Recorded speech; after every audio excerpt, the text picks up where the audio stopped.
Hey guys, welcome back. You are probably wondering how I have the Biscayne running and there's not a complete follow-up video. So I have got a bunch of stuff done and I have missing video clips. So we're going to cover a bunch of the stuff on this vehicle that I've done. And as I take it for a test drive, we're going to kind of go through a slideshow of pictures of that as well.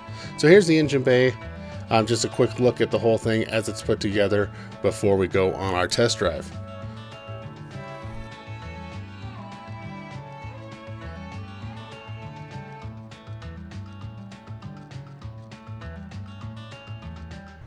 So cruising down the highway, I still have a slight vibration. I think it's driveline vibration, but I'm not quite sure. It could be a little bit of tire vibration. These wheels are a unilug. The speedometer, my phone says I'm doing 56. The PCM says 58. So it's still off just a tiny bit. I'll have to make some minor adjustments. Other than the wind, it drives straight down the road, has plenty of power. Temperature looks normal. So after that test drive down the highway, I added a shim between the transmission mount and the transmission, and then the kit also came with some shims to go between the transmission mount and the crossmember. Doing that is hopefully going to take care of our vibration issue, and then now let's jump over to the drive shaft to talk about the angles. And at this point, it looks like I have possibly a slight downward angle of my shaft, or it's perfectly straight. I'll have to measure it with the angle gauge again. But before, I was heading about 3 degrees downhill on the transmission, and then only 1 degree downhill on the drive shaft. So it was arcing up about 3 degrees. And then back here I was at 1 degree as well, so that meant that my center U-joint didn't have any angle change, and I was about a 1 degree angle change back here. Hopefully now, I haven't measured again, but hopefully everything will kind of zero itself out, and that will eliminate my highway vibration. And while we were underneath it after the first test drive, we noticed that the transmission cooler line fittings were leaking a little bit. I just ended up snugging up the fitting where it goes into the radiator. We'll clean off the radiator on both sides before we go on the next test drive. And after we get back, we'll verify that we no longer have a leak.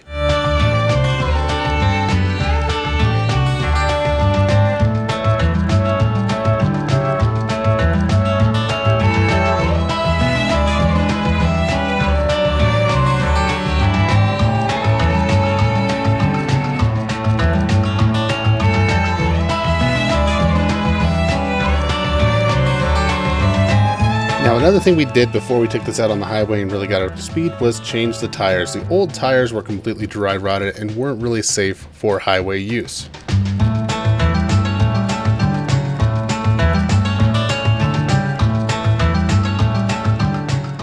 Now, connected to the throttle body, we have a 90-degree silicone hose connected to an aluminum pipe.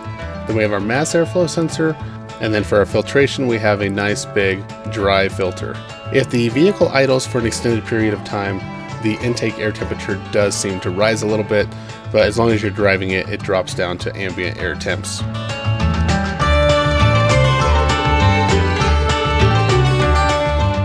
With an adapter on the side of the LS head, I was able to get the coolant temp sensor working, and I also had to change the water pump because it started leaking where it mounted up to the thermostat and from the weep hole.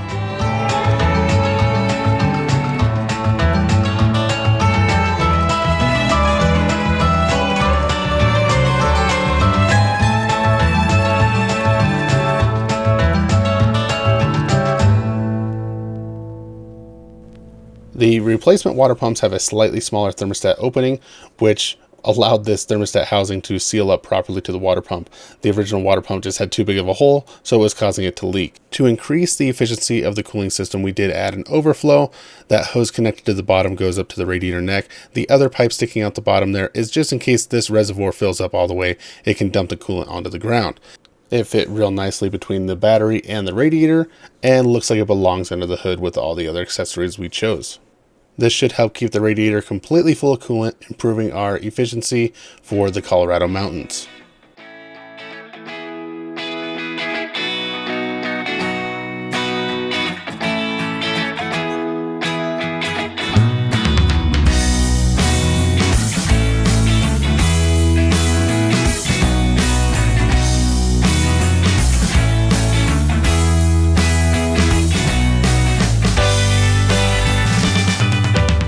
Now, some of the other stuff I did off camera was just general maintenance in the engine bay, tidying things up, adjusting hose clamps, repositioning things so everything looked pretty nice, getting it tied up so it wouldn't fall into the belts or onto the exhaust.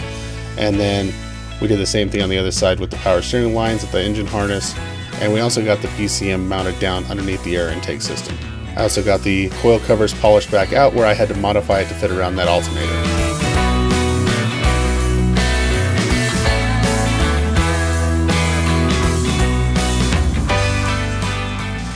Now, in case I didn't show it in any other video, I believe I used the low car shifter kit.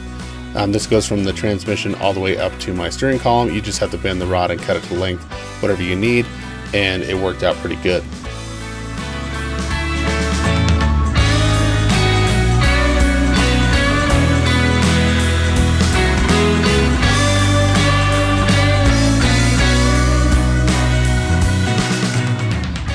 As we come down the mountain, let me tell you about the brake upgrades. We did a disc brake conversion kit up front with stainless steel brake lines. We also did a dual chamber master cylinder with a vacuum brake booster.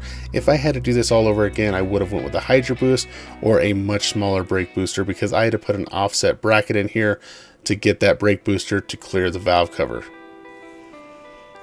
And as we wrap up this series, I hope that I provided you guys with enough information that if you were doing one of these installs yourself, that you can at least get everything installed and functioning properly.